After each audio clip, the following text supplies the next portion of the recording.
আজ বানাবো বেগুন ডিম ভর্তা। তার জন্য কড়াইয়ে একটা তেল বসিয়ে দিলাম। তেলটা গরম হয়ে আসার পর ছোট ছোট করে কাটা বেগুনগুলো তেলের মধ্যে ছেড়ে দিলাম। তারপর একটু হলুদ আর সামান্য নুন দিয়ে বেগুনগুলো ভালোভাবে ভেজে নিতে হবে। ভাজা হয়ে গেছে। তারপর ওই কড়াইয়ে একটু পাঁচফোড়ন, পেঁয়াজ কুচি গুলো ভালোভাবে নেড়ে নিতে হবে।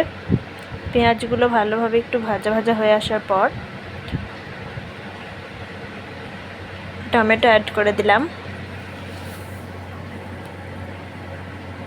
এবার মশলাটাকে ভালোভাবে কষিয়ে নেওয়ার পরে দেখুন তেল ছেড়ে গেছে। এবার একটু আদা বাটা অ্যাড করলাম, হলুদ, লঙ্কা, জিরে, গরম মশলা। ভালোভাবে মশলাটাকে কষিয়ে নিন।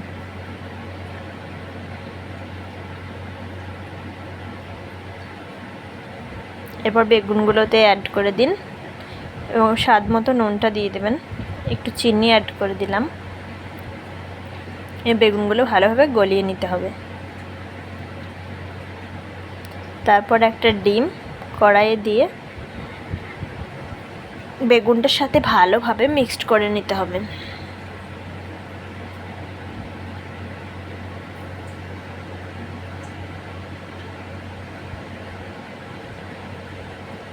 এরপর ধনেপাতা অ্যাড করে পরিবেশন করুন বেগুন ডিম ভর্তা। Thank you.